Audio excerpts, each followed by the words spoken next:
Hi all, and welcome back to a special Memo episode on the European VC.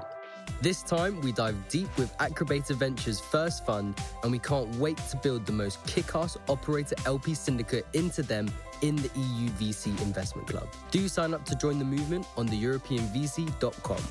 Today, we're joined by two of the three founding partners of Acrobator Ventures, Joachim and Mike. Unfortunately, Bas was down with COVID, and with final close in early May, we had to do without him. Acrobator Ventures is an operator-led fund backing Eastern founders building global software companies. Focus is on arbitrage opportunities in data-heavy B2B pre-seed seed companies, sourced by a combination of proprietary tech and insider networks in the tight-knit Eastern diaspora tech founder communities. The mix between operator experience and AI expertise allows the team to be a constructive partner and earn the trust of founding teams quickly, which grants the team unparalleled access to these initially undervalued yet proven unicorn builders. The team has an absolutely sick track record of 70+ investments over more than 15 years in the Baltics, CEE, and CIS region, yielding a whopping 15.7x DPI and 57.9x TVPI. We love their investment strategy, focusing on early access by allocating significant capital to acquire defendable entry ownership positions in target startups and retaining relevance across stages by allocating super pro rata rights via SPVs for the LP base. Backed by institutional LPs, the fund has been actively investing through the fundraise, which called capital already marked up by 2.1x.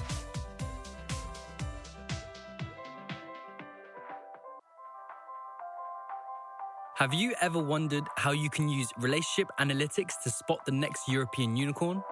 Europe is incredibly diverse, and finding the next kick-ass European startup is not for the faint of heart. In Europe, no single hub is responsible for spawning all the next tech success stories. Europe's 381 unicorns come from over 65 cities, and data-driven sourcing is integral to the success of European VCs. Join us in learning from the best, our partners Affinity and Deal Room, as we deep dive on how relationship intelligence can put your sourcing on steroids. Register now to the event at the European VC's LinkedIn page.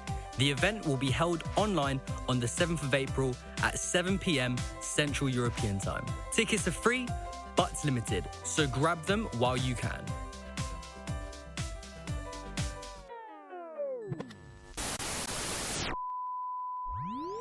Joachim, Mike, welcome to the European VC. We're looking so much forward to having a lot of fun with you here today. And we are super excited because this is one of our Memo episodes. And that means that the European VC Investment Club is investing into your fund. Excellent. Great. Joachim, would you maybe just let us know who you are? And then afterwards, Mike, let us know who you are. So, Joachim, I'm 41 years old, 2 kids, a cat, and a massive dog. Living in Amsterdam, but sort of an expat in my own country, because I've spent ever since I was 17 years old in pretty much a different country every 2 or 3 years, whether that was for studies or for work. Also brought me sort of closer to the region we are investing in. In my previous life as a founder of a biofuels company in Austria with arms going into the Ukraine. Yeah, I got a passion for vintage cars. So that's it in a nutshell. I hear that it's quite a passion, so that's cool. Yeah. Mike, go ahead, take the floor. Yeah, so Mike Reiner, I'm half German, half Dutch. Originally, I was born in Hamburg and then moved to Netherlands when I was a young teenager. German father, Dutch mother, really into photography. I studied information science back in the days, which is a combination of computer science and business. Also studied in Amsterdam, but then moved also to Estonia, where I lived quite a while, and also spent quite a bit of time in Eastern Europe. But now live back in Amsterdam, so happy to be back here also as a Dutch guy.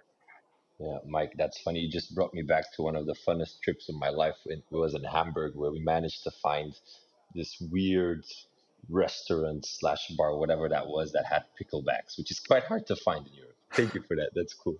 Guys, I think let's start with the obvious. We're here to talk about Acrobator. What is that? Give us a quick rundown so our audience knows. Yeah, sure. So Acrobator is a pre-seed seed stage fund, invest in software companies only. And what makes us a little bit more unique is that we focus on what we call the Eastern diaspora, which is founders that are originally from Ukraine, Kazakhstan, Armenia, Georgia, Russia, all the way into the Baltics and parts of the more eastern parts of Eastern Europe. That was very clear on a geography perspective, but give us some more juice here in terms of, the strategy. I'm just asking for an overall kind of view, the strategy, the thesis, what you're looking for, what you're not looking for, etc. There is two sides. So one, with a geo focus, where we look into what we call CSC originating founders, also including the Baltics. And that's due to our background. The four of us spent significant time in the region and just have built networks over a longer period of time and seen an incredible amount of talent there. We invest in Western entities. These it can be Delaware, it can be Western Europe, but founders from that region that have either already made the jump or are about to make the jump to Western markets.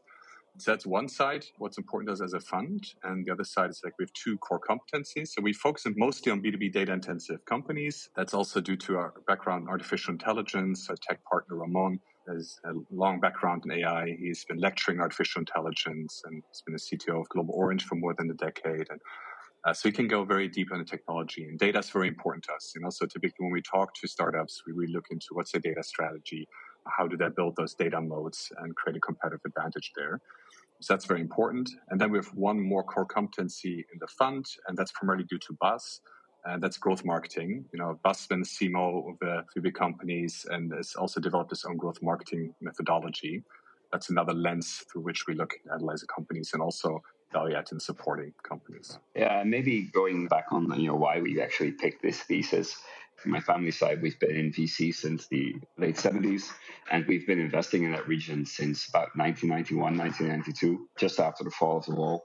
So we've seen that region develop. We've built up networks around there for a very long time. And we look at Bas. So Bas's mother is actually Ukrainian. And he, like Mike mentioned, ended up the CMO of a few big e-com businesses in Russia initially. And he has grown up in that part of the world for the past 15 years with the first generation of very successful tech founders. And the region has produced massively successful companies that are not recognized as being originally Ukrainian or Russian, because they were always Delawares or Western companies, but the founders are clearly from there. There's a clear gap as well on the funding side, and that pre-seed seed stage. We fill that gap. We are the bridge between those founders going west and their Series A. I'd love to just dive a bit deeper on the Russian-speaking diaspora or the Eastern European thesis and why you see there being such a huge both arbitrage opportunity. So what is it that's causing that?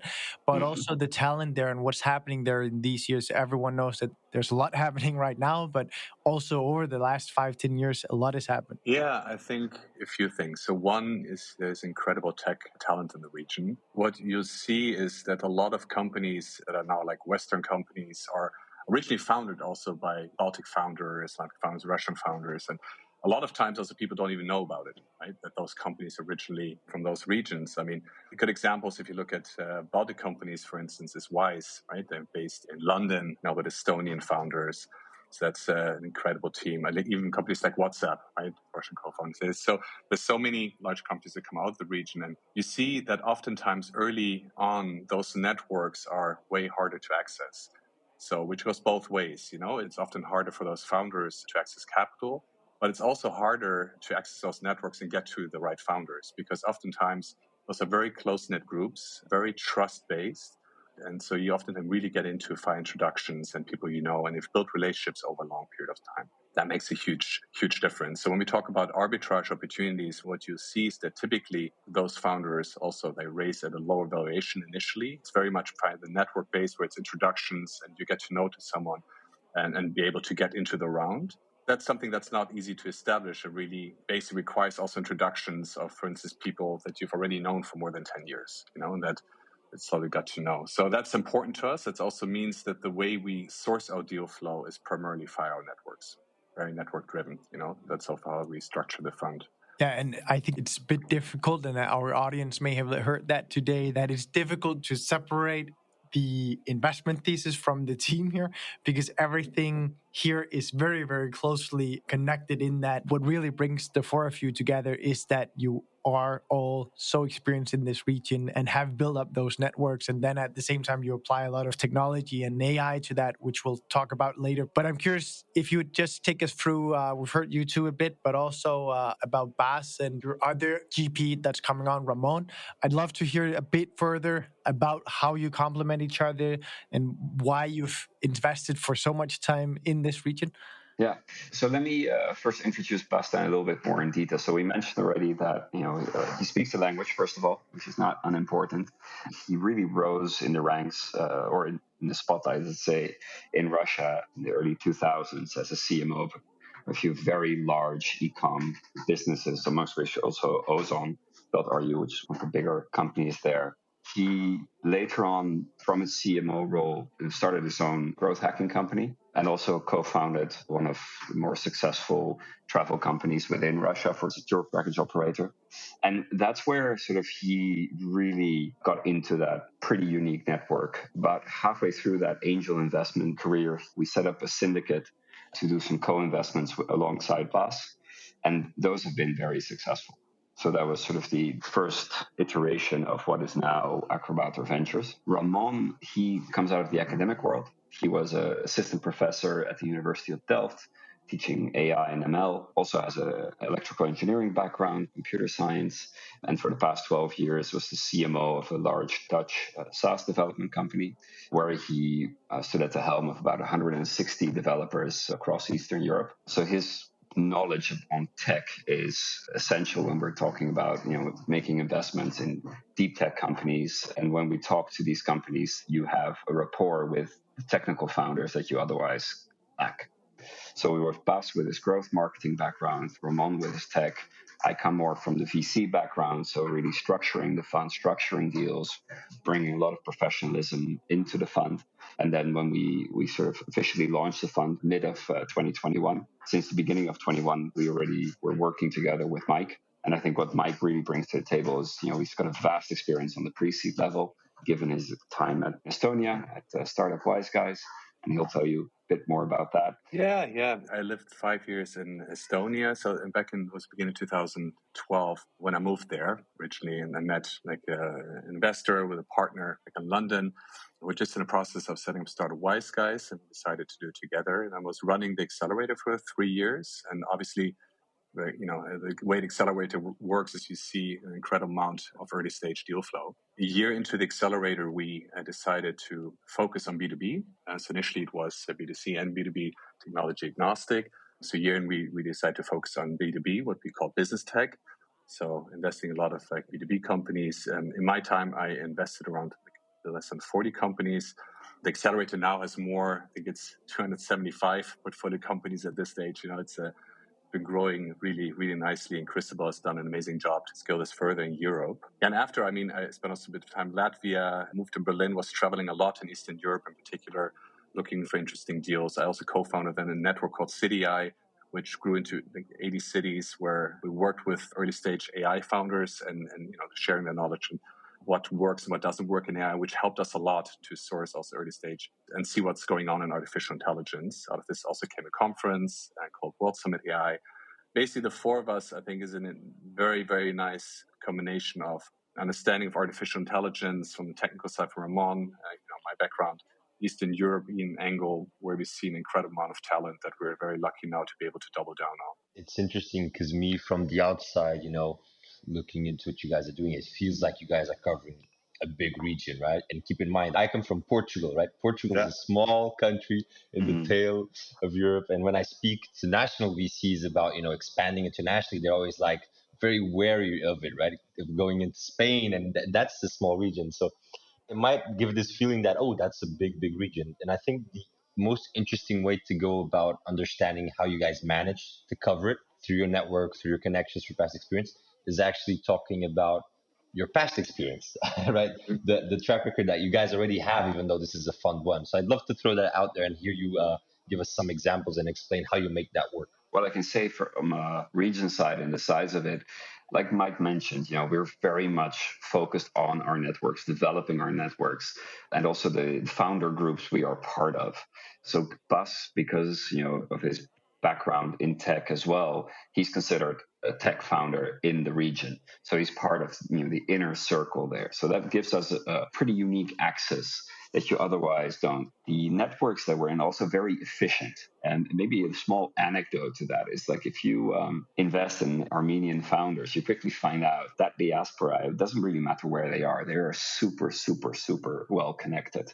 They support each other. And it also means that when you're on the inside and you're trying to get to those deals that are very high quality, but then it's still not on the radar of bigger European or US investors, it becomes a very efficient play there. And I think one of the other things we're doing, but I think I'll let Mike answer that a bit more in detail, is use technology to help with that efficiency. Yeah, and also, just relationships. So one example is Bas invested in Miro. He was, one of the first angels in Miro, which has done obviously incredibly well. And it's these kind of founders that now, being very successful, also in turn attract a lot of inbound for, as angel requests to invest in all kinds of technology startups. So being close to these kind of founders is incredibly important, when it comes down to access those markets. And Oleg Chardin, the co-founder of Miro, is a venture partner with us, so work very closely with them. And then what the other point Joachim mentioned is, it's one thing we have calls every day with people just catching up in the region and continuously basically figuring out what are the latest, hottest deals when people are starting companies, which is you have to be constantly on top of. It's a lot of calls with highly selective people that we've built a relationship over a long period of time that we just know have great access. And also a way for us, and that's what Joachim managed on the data side, is to continuously improve the way we manage this process. And one thing is to continuously enrich data on people in our network, so it's easier for us to find the right people for the right question within our CRMs, just make it more effective, which is a lot about data enrichment. Like Ramon is building a graph database, to do this search more effectively, also to understand more how people link to each other. So it's all this kind of support systems that we put in place that make our job easier. It's actually interesting because the tech stack is something we don't often deep dive that much in, because there's not a lot of innovation happening there. Could you deep dive a bit more? You just gave a little teaser there, right? But I'm personally very interested in knowing, and because we've had super interesting conversations on more the sourcing side, but you're hinting into something slightly different in terms of where you see the technology coming in and adding value. Yes, I'll give you a few stories, a bit of background. So before Acrobator, also I was a venture partner at a fund called Open Ocean, and there, just as a side project, also looked into how can we rate, for instance, companies. So we did initially quite some basic stuff, but just to understand what makes a good company and a bad company in terms of data points. That gives you indicators of when should you look at a company and how to prioritize this. And then I realized a lot of things we can also apply to people. So then we tried to figure out how can we enrich our network. One thing is just to take LinkedIn and then enrich it with crawling a lot of additional information on the people that you have in networks and segment them effectively. Initially, I did this with Google Sheets, so we used all kinds of crawlers. We did Google Sheets, and we had 35 columns of kind of additional data stuff there, which just made it easier then to search. And Ramon is putting that information now in a graph, so again, like a next iteration of product to make things easier. And that allows you to use information to generate labels, which in turn help you then to filter and to search. It allows you to build cross relationships between different people, so understand how people are related to one another. Basically also then generate tags, right, different segments. So the whole idea is to use existing data and then enrich that data and generating more tags and stuff that makes it easier for us to manage those networks. And where we want to go with this is also testing with knowledge graphs, for instance, on how well connected the founder is, to give you an example, right? So to understand their networks better and how well their industry connections are in the history. So as we're right now developing this internally for us to be able to manage our networks better, the next iteration we want to work towards is also to understand networks of founders and people we work with better. And at the end of the day, that's what venture capital is about, right? It's about networks. And that's, I think, at the core, and also surprising in how those networks have been managed. Because at the end of the day, right now, how it works is typically who's in top of mind, and if that person happens to be top of mind, you got to call that person or write that person. That just needs to be done better, right? That's the problem we're trying to solve. Absolutely. It's actually funny because we're talking to Affinity these days where they are definitely a company that is doubling down on that and believe that this is the way to go. So super excited to be learning more about the way you do it as well. I'd love to just dive a bit into your track record now, because we've talked a bit about what VC is all about and that being networks and so on, but it's also a lot about the money that comes out. Yeah. Your team has proven to do quite well over the last 15 years. Just take us through that. Give us the highlight numbers that you're comfortable sharing on the air here. Sure. The absolute highlight in there, of course, is the investment in Miro. That has done extremely well. Miro is now a decacorn and passed together with a small syndicate that is also part of this fund now. Was one of their first investor. So we're in there at a, let's say, seed level, because we didn't raise before that. So yeah, that investment has done over 500x, which is I was insane. about to say to the listeners, you can't see Joachim's face here, but he's smiling. Yeah. So that's, of course, a very unique story. And the company was doing extremely well already before COVID hit. But, Miro, for those who don't know, is an online collaborative tool. Well, come COVID, you understand where that went. But that's not the only company. Das was also one of the first investors in what is now the biggest e-commerce holding in Kazakhstan, for instance. We were early investors in Harvard.com, which is a HR technology company here in the Netherlands. They just recently exited. If you look at total capital invested versus what already turned into cash, we're at above 15x, and there is still a lot more value inside the portfolio, more than 55x still. That's pretty nice. And that's, of course, one of the reasons why you've been able to attract the kind of investors that you have to Acrobator already. Sure. One more thing on the track record when we started analyzing it. So, of course, the high flyers are very interesting. But, there's a large part of what VC is investments that do kind of okay or a little bit better than okay. And the cool thing is, that's why we call it arbitrage, is because the step up between where we get in and the next round is, compared to a regular Western, let's say, VC model, is quite a lot higher. So even our lesser stellar investments actually add a lot to the bottom line of the fund.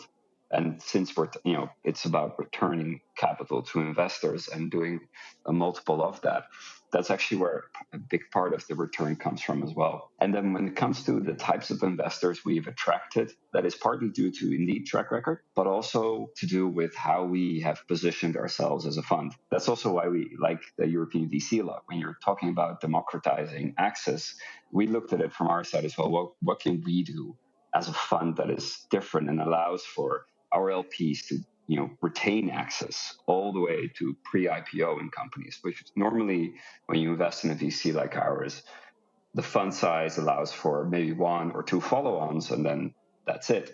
Yet as companies become more mature, risk goes down. It would actually be nice to be able to allocate capital there as well. And that's how we structured our fund. So all of the follow-on rounds are going through special purpose vehicles or an opportunity vehicle where every investor, no matter the size they have in the fund, is allowed to do their share, their pro rata, as they call it. And it's this access that got us on the radar of investors that otherwise don't consider investing in us. So we've got a large fund of fund out of the UK. We've got a few very renowned family offices that backed some top European VCs. And we even have a sovereign wealth fund, whose name we are just not allowed to mention. I think it's safe to say that we're the smallest fund they have ever invested in, and it's due to this access. When you look at capital allocation, vast amount of capital is allocated in a few markets, right? And if you look in Europe, a lot of venture capital is going into, the UK, the Nordics, right? And maybe France and DACH region. So you see a lot of venture capital be focused there. And then other regions where talent is like rapidly emerging, disproportionately, right? Like less targeted. So that's also why when you look at the LP base, they were very interested to double down on that. This is just a side comment to what you said before, Joachim, with your model of creating SPVs that allows your LPs to then follow on inside them. Because with your track record and what you've done in the ecosystem, some of our listeners might be thinking, well, why aren't you raising a bigger fund? 30 million isn't a big fund, but it, of course, ties together with this SPV strategy. So feel free to dive a bit deeper on that and also to explain that. Yeah, and it's also about focus, right? So We know exactly how many companies we want to invest in to have enough spread, yet be able to really be a conviction-based investor. So we don't like to make fast bets. We really dive deep into the companies we invest in. We foresee to do about 25 investments out of this fund. We made the choice by saying, like, either we raise, for every euro we do as initial investment, we raise another 1 or 1.5 or maybe 2, which gets you to a fund size. But that never gets us further than Series B. And that's where, fund size becomes irrelevant, because in this case, we pretty much created an open-ended fund without officially creating an open-ended fund. And that allows for a very interesting strategy. And I think it was also, when we were talking to these bigger cornerstone investors, we really managed to convince them as well that part of the fund's DNA is to make sure that everybody has the same rights. So if you invest 100,000 euros versus someone that does 5 million, what you very often see is that the ones that invest the bigger tickets have special rights. They have preferred rights or anything. And that's not the case in our fund. There's no distinction. Really, I just want to double down on it, because I think that it's a bit of a malpractice in Europe that we have LPs requiring that you don't take fees on SPV structures. And that just lessens the motivations or the incentives for the manager to actually manage the SPVs and make sure that there's new SPV opportunities and so on. Yep. And that then cascades into an effect where you end up leaving your pro rata rights on the table because you lose them along the way, right? And that's just, in a way, bad for everyone, right? And as a European continent, we see those pro rata rights or that equity go to the US and the bigger funds. So that's a bit... Yeah, and if you look at it from the founder side, you become a very interesting investor as well, right? Because the founders, they look for partners that are there for the long haul. And when we come in and we can tell them, like, look, guys, if you do well, we're there for you all the way through your IPO. And because of the types of investor we have behind that, you get networks that, you otherwise don't find in very early stage investors. I love to ask difficult questions, so here's one. Because I was looking here at the one pager we have in the investment club so that our members will be able to see. And when I'm looking at the information we have here on track record, I have the feeling, there is a slight adjustment between what is your historical track record and what is exactly what the fund is doubling down on, right? So it's not a complete replication, but I'm not 100% sure. So I'd love you guys to talk a bit about, the differences between the investments the fund will be doing and is already doing actually, and your track record, and how you thought about that and how you mitigate any potential risk that might come from that. So if you look at the track record, of course, a lot of it started with angel investing. And angel investing is a very different animal to fund investing. So we have to take care that the positions we have in companies are large enough so that we don't lose any rights going forward. The other lessons learned from the angel investment period is that it really pays off to look at companies with very healthy business models, so high gross margins. We don't want to invest in companies whose business model it is to raise capital. That's a very important one, because the last 10 years, of course, have been extraordinary when it comes to the amount of capital being allocated to tech companies.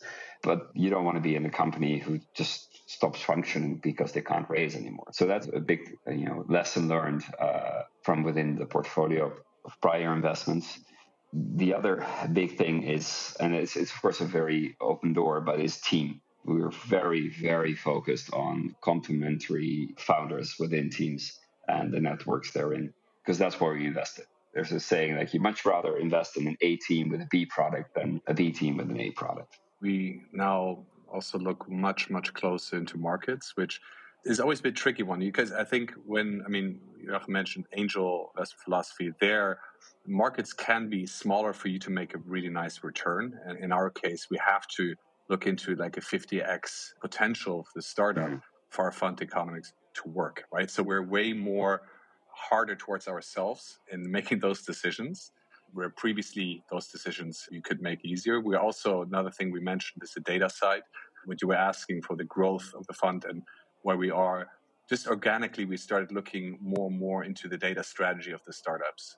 This due to importance of data, but also competitive advantage and how they're building a moat down the future. So this is organically grown into where initially we thought, like, we would also more B2C investments. We're really gravitating towards like data intensive companies that we like, where there's a clear data moat, So that's also been growing organically between the four of us over the last years. And I do think that data mode and also the ramifications of business models built around data, I'd love to hear you dive deeper on that. Also the ethical aspects, because everyone knows that in Europe, we have some quite tense regulation coming up around data and what you can do with it and so on. And we've got the whole decentralized finance and the crypto movement that's also going to affect a lot on your ability to actually leverage data. I'd love to hear more about how you think about these trends.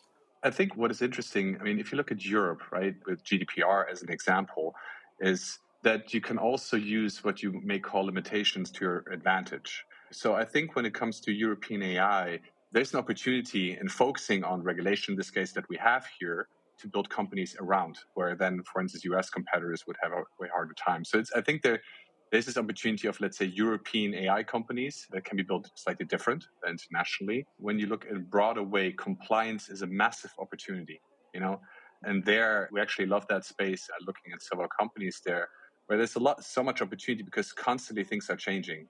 And so being able to handle customer data in a better way. I just talked to a startup today that focus on their called like whistleblower technology, to enable companies to just be able to report all kinds of things that are happening within the company, because that's driven by regulation. Like I just learned today that Denmark is the first in Europe that actually now made that mandatory. And this is going to happen all over Europe by 23, So these are all kinds of like regulationary developments that are driving opportunity. The way we look at it, and we're looking at companies, is first to figure out, do the companies have a clear data strategy to begin with? Because oftentimes that's not the case, Sometimes just because the founders don't, early stages, so much to worry about and don't think about it. And other times because they may not have the right access, either for generating proprietary data or accessing certain channels that will give them proprietary data. So if that's not the case, then it's a higher risk, in our opinion. If there's no unique angle that's going to enable this, that's just the higher risk and something we're more careful about. So it's important for us to understand how founders think about this. For the audience, it might not be 100% clear, because the reason that we talked so much about track record here and the examples of the companies and so on is because your team has what I would say is probably a top decile track record if it were a fund, right? If we look at it as a fund zero. So it is quite interesting to understand and to deep dive. And it's also interesting because you're already deploying this fund and it's already yielding some results. Do you care to share some data on that front that you feel comfortable with sharing with our listeners? Yeah. Okay. So right now we have 7 companies in the portfolio. So all of them but 2 are already marked up. And when I say marked up, it means that there was a significant financing round, meaning we don't mark something up if someone raises 100K at 20 million. It's insignificant. When I do $1 million or 2 at that, it becomes significant. So on paper, you could say that the capital we've invested is already at 2x, which investors that come into our fund do not have to pay for right now. And we've already been able, therefore, to prove that this sort of like early access arbitrage works, because doing 2x on its own doesn't mean anything, but if it's within a year, it's quite significant. And also maybe I don't just a bit get an idea of examples. Just going to name a few. So one company is called Respeecher. What they do is voice cloning, right? So they essentially enable companies and then the voices of people to be changed into other voices, which could be like Joachim talking in Obama's voice, as an example, right? They have already amazing deals with Hollywood, where they've been in movies, cloning very quite popular voices, and now looking into the call center vertical, where, for instance, a call center could have one unified voice, right? Where then also accents are not a problem anymore. It could be like a famous actor that borrows a voice to a company, right? So talk about voice identity. So it's incredibly. I can see myself calling my coffee provider and having George Clooney answering. That'd be cool. So I think that's a massive trend. They're really interesting. Another company, Let's Enhance, very focused on just image quality for e-commerce, right? So by basically reducing the load, but also making the image more appealing, like removing background stuff, and thereby optimizing conversion for e-commerce. Maybe just the latest example, a company we just signed is in the cybersecurity space. Incredible tech talent that has also previously built very large teams. And so very strong cybersecurity company. And also the pipeline we're looking at, this one other cybersecurity company we're very closely now, hoping to close within the next 2 weeks. And those are guys living in the Bay Area, European originally, a Russian founder and an Italian founder that have been top engineers at Intel and NVIDIA respectively, and world-class in security, and those guys like are building a firmware security company and already found vulnerabilities that have been published all over the world. And so it's like deeper tech that we really enjoy looking at, where there's massive potential, right? Yeah, and when we say potential, it also means that we try to understand what the money that we put in or alongside others put in, where that's going to bring them, where is that milestone, and is that milestone really a milestone they need to hit to get their Series A? So in that validation process, we already talked to the Series A investors that could be interested in this round. So before we put our money in, we've already checked whether the money that is being put in is enough or too much for them to reach those milestones, to increase the likelihood of actually getting a tier one or top tier Series A invest in there. And I think for now, if you look at the companies that are in the portfolio, we've got Speed Invest is an investor alongside one of our companies. Then there's a VC called Chameleon. It's the new VC by Nuno Congaves Pedro and Alex Santos. They're pretty renowned investors in their own right. They did the follow-up round in Let's Enhance, where we also co-invested. Then we've got Respeecher. There's FFVC out of New York, very successful early stage VC. So you see that the types of companies, the strategy there is working. You're able to get the top US and EU investors to become interested. Yeah, and also get in early. I mean, for instance, Maru is a good example, I think, where we got into a company before they went to YC. And then YC, you get a lot of attention. So right away, then also the valuation is like almost increasing tenfold. It's, the company did 9x in 4 months. Back in the days, YC was the place you went to get investors. Now you get investors, go to YC, triple. Yeah. So in that way, it's beautiful how the ecosystem develops. Those of our audience that know our term sheets or our deal room very well, they would say, now we should be talking about deal flow strategy. But I think that we should go directly to value add, because we've spoken quite a bit about how your deal flow originates from the Eastern European diaspora and how your network access there is everything. So let's go to the value add and then look at probably the coolest framework that I have yet seen, which is the cash cow bomber framework. I want to hear a bit about the story behind that. Okay. The value add, I would argue, it's 3 core categories that we focus on. The first being artificial intelligence and data. The second being growth marketing, and that's also where the cash cow bomber framework that you mentioned falls under. So I'll let Joachim talk to this. And the third is follow-on funding. So these I would call the 3 categories. So when you look at artificial intelligence, we're very happy to have Ramon, who is actively working with the tech founders to look into their whole infrastructure setup, their data strategy. I mean, he has an incredible experience with machine learning and can thereby really help the teams to not only apply the latest frameworks and optimize the entire infrastructure, but also build teams, which is even more important to really make the right decisions there, hiring, how to build the team, how to make it scalable. That's a core thing we focus on the data and AI side. When it comes to follow-on investors, Joachim already mentioned it, is what we typically do already in our evaluation phase is that we talk to the follow-on investors and start validating the milestones for the next round, which gives us an indication on how much interest there is, but also the KPIs, the metrics that they want to see, which in turn then also for already before investing, we could find out, hey, this startup actually needs more. Instead of, let's say, raising 1 million, the startup should raise 1.5 in order to get to that milestone. So it also really helps us in the discussion with the founders and to figure out what's right for the company. And then obviously, once we've invested, we're very active in kind of like building that investor base together with the founders and to prepare the introductions in time and make sure, as you know, the burn is always an issue. If founders talk too late to investors, that's a huge risk. So that's very important to us. I'll let Joachim talk to the growth marketing. Yeah, so of course, one of the key metrics which comes back in pretty much every investment is growth and velocity. Velocity being just the amount of clients you get, and growth, of course, just high level numbers.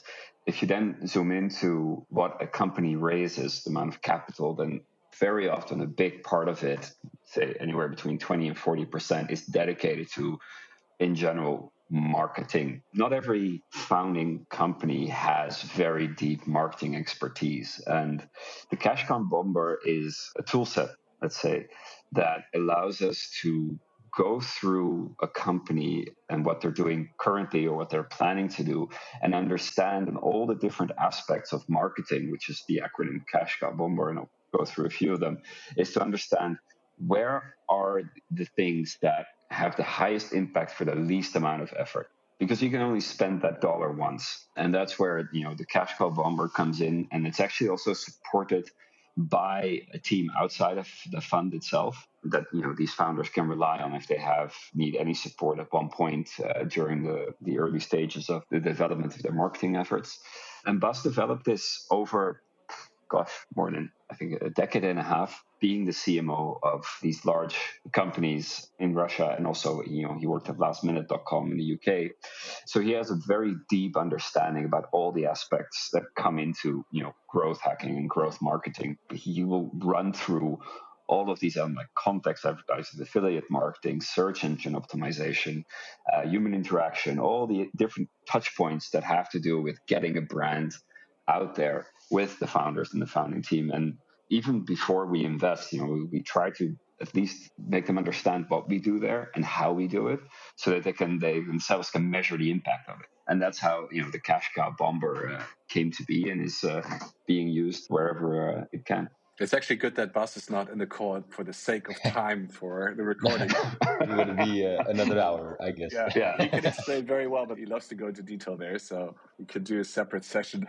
I was going to say that if there's interest among the audience, we'll set up something just to talk about Cash Cow Bomber, which is actually a super cool name for an event. Maybe a last thing, so on that Cash Cow Bomber, so the framework not only allows to add value post-investment, but pre-investment, it allows us to understand if there are any, opportunities within the company that they haven't discovered yet, so that we sort of know, like, okay, when we get in, we can do this and we can help them accelerate more quickly. Guys, we are running out of time, and we always end with a quick fire round. And the quick fire round is when we ask 30 to 60-second answer questions. Are you ready, guys? Sure. So first question, one of my favorite, is why does the world need Acrobator? Why does the world need Acrobators? Because there's this massive group of founders that want to build a bridge to the West. We are pretty much the only Western VC that actually operates locally.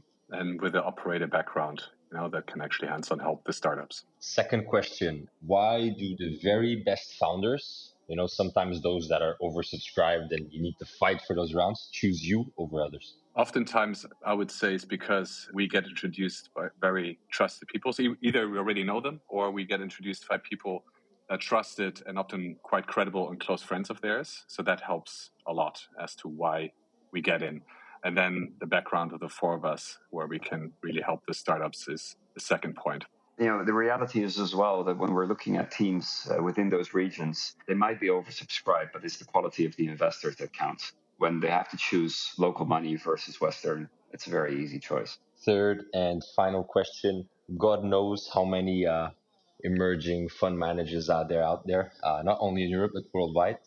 And so the final question is, why should LPs bet with you over one of the other hundreds out there? Well, I think, first of all, LPs should spread their risks, first of all. So by all means, invest in others as well. But if you want to have access to the kind of founders that have built companies like Miro, like Affirm, like Revolut, like Grammarly, PayPal, Bolt, then there are just very few options for you. Yeah, and also not many, in our case, have invested in more than 70 companies, with a very good multiple. So that helps as an emerging manager. I think that we should end on the 15x DPI and more than 55x TVPI. I think that's a beautiful, bold statement. That's a nice target, right? Yeah, I think so. Thanks a million, guys. This was fun. We're looking forward to doing more stuff with you and become investors in your fund. Thanks a bunch. Thanks. Bye-bye. Bye-bye. Have you ever wondered how you can use relationship analytics to spot the next European unicorn? Europe is incredibly diverse, and finding the next kick-ass European startup is not for the faint of heart. In Europe, no single hub is responsible for spawning all the next tech success stories. Europe's 381 unicorns come from over 65 cities, and data-driven sourcing is integral to the success of European VCs. Join us in learning from the best, our partners Affinity and Deal Room, as we deep dive on how relationship intelligence can put your sourcing on steroids. tickets. Register now to the event at the European VC's LinkedIn page. The event will be held online on the 7th of April at 7 p.m. Central European Time. Tickets are free, but limited, so grab them while you can.